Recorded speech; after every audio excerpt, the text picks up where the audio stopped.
کربلا میں قائم ہو گیا. اب جناب عرب میں خلفشار ہو گیا.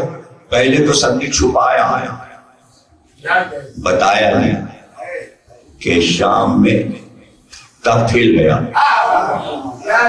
سب اپنے اپنے گھبراہٹ میں معاملات میں الجھ گئے. ہم اپنے کو کیسے بچائیں اور ہم اپنے کو کیسے بچائیں اور ہم اپنے کو کیسے بچائیں. اور زیادہ فکر تھی مال بچانے. تو کوئی کہیں بغاوت کر رہا تھا, کوئی کہیں, چاروں طرف سے بغاوت ہو گئی, ہر طرف بغاوت ہوئی. تو جب حجاز میں, مکے میں بغاوت ہوئی, مدینے میں بغاوت ہوئی, بصرے میں بغاوت ہوئی, تو کوفے میں بھی بغاوت ہو گئی. کوفہ بھی ہاتھ سے نکل گیا, تخت پہ کوئی تھا ہی نہیں. جب حاکم نہ ہو تو ملک کا کیا حال ہوگا. سارے غنی میاں جمع ہو گئے, رونا پیٹنا ہوا. اس کے بعد بیٹی سے کہا گیا آئیے تخت آپ کا ہے, آئیے تشریف لائیے. اور سب نے مل کر یعنی اجماع کے ساتھ اس کو لے آیا. دیکھیے اجماع کا حشر کیا ہوگا. سب راضی تھے کہ اس کو ہی بناؤ. یزید کے بیٹے کا وہی نام ہے جو یزید کے باپ کا نام ہے. یعنی دادا کا نام رکھا گیا تھا پوتے کا, اس لیے بار بار نام کیا لینا. دادا کے نام پر اس کا نام ہے. عمر ہے, کوئی کہتا ہے 14 سال کا, کوئی کہتا ہے 17 سال کا. حالانکہ دادا نے وارث بنایا تھا دوسرے بیٹے کو, اس کا نام خالد ہے. وہ دوسری بیوی سے, یہ دوسری بیوی سے. وہ آیا, اس نے 1.5 گھنٹے کا خطبہ دیا, بڑا زبردست خطبہ جو تاریخوں میں موجود ہے, ہر کتاب میں موجود ہے تاریخ. خطبہ دیا, توحید پڑھی, رسول اللہ کی تعریف کی, پھر مولا علی کی تعریف کی, اور اہل بیت کی تعریف کی. شام کے دربار میں اہل بیت کی تعریف اور علی کی تعریف. تو جس صوبے میں علی پہ تبرہ ہوتا تھا وہاں حاکم کا بیٹا علی کی مدح خانی کر رہا ہے. اور اس کے بعد اس نے کہا کہ میرا دادا اور پردادا دونوں غلط تھے, اور میرا باپ بھی باطل پر تھا جو حسین سے لڑا, اور اس نے حسین کو شہید کیا. اور اس کے بعد اس نے کہا یہ تخت جس پر بیٹھنے کے لیے تم مجھ سے کہہ رہے ہو, اس تخت کے پائے خون حسین میں ڈوبے, میں اس تخت پر قدم نہیں رکھوں گا. اور یہ ہے تمہارا تاج, میں اس کو ٹھوکر مارتا ہوں, اس تخت کو ٹھوکر مارتا ہوں. جسے چاہے بنا لو, جسے چاہے بنا لو اور بٹھا لو تخت پہ, میں اس تخت پہ نہیں بیٹھوں گا.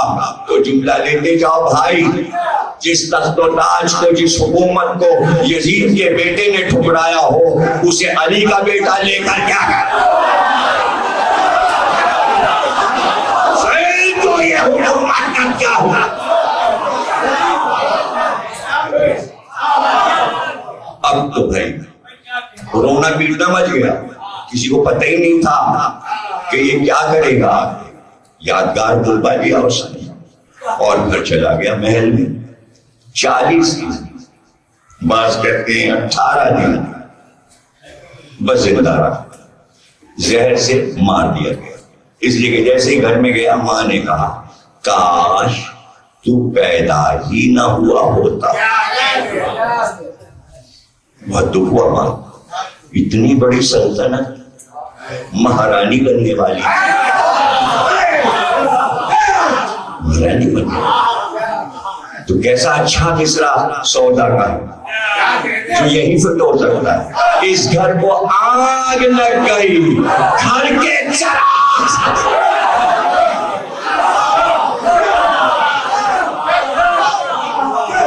پورا گھر جل کے خاک ہو گیا.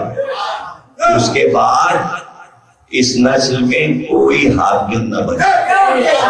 یہ آخری تھا جس نے ٹھکرایا. تو یہ بھی تو دیکھو یہ کیا ہوگا. اس کا کوئی جواب ہے؟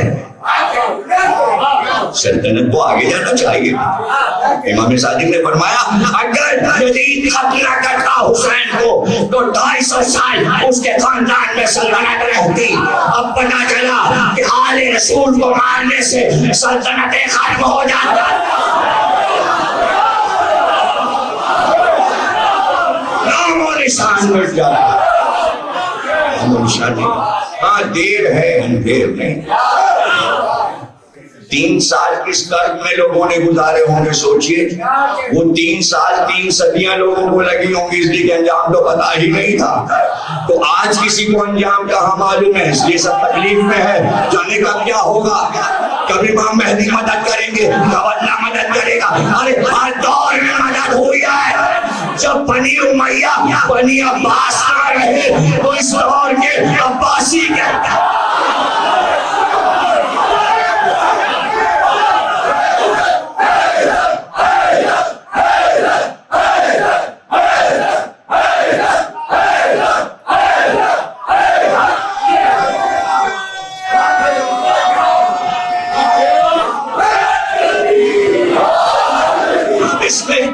پریشانی ہے. اگر عبداللہ ابن زبیر بغاوت کر چکا ہے حجاز میں, پورا صوبہ لیے بیٹھا ہے. جب مدینے میں بغاوت ہوئی اور وہاں حاکم مدینے والوں نے اپنا بنا لیا, تو اگر کوفے میں بغاوت ہو گئی تو کیا ہوگا؟ کوئی پریشانی کی بات نہیں ہے کہ اگر مختار آ جائیں. یہ تو ملک کے حالات ہی ایسے تھے کہ جس کا دل چاہا, جو مضبوط ہوا وہ ڈر پہ بیٹھ گیا. ایک مختار کے پیچھے سب کیوں پڑ گئے؟ مرا یزید بدلہ لیا کس سے؟ مختار سے. مختار نے مارا. مختار کو تو ہمیشہ افسوس رہا کہ میرے ہاتھ سے کیوں نہ مارا گیا. میرے ہاتھ سے وہ تو شکار نہ مختار کا تھا نہ ابراہیم بن مالک اشرف کا. وہ شکار اللہ کا تھا.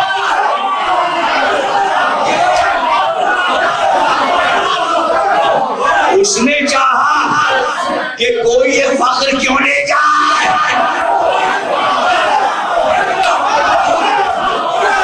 وہ اپنے پاس رکھا. اس نے اپنے پاس رکھا. دیکھیے شداد کو کسی نے نہیں مارا. دیکھیے نمرود کو کوئی قتل نہیں کر سکا. دیکھیے فرعون کو کوئی قتل نہیں کر سکا. اللہ نے یہ شکار اپنے لیے رکھے کہ چونکہ مجھ سے ٹکرایا ہے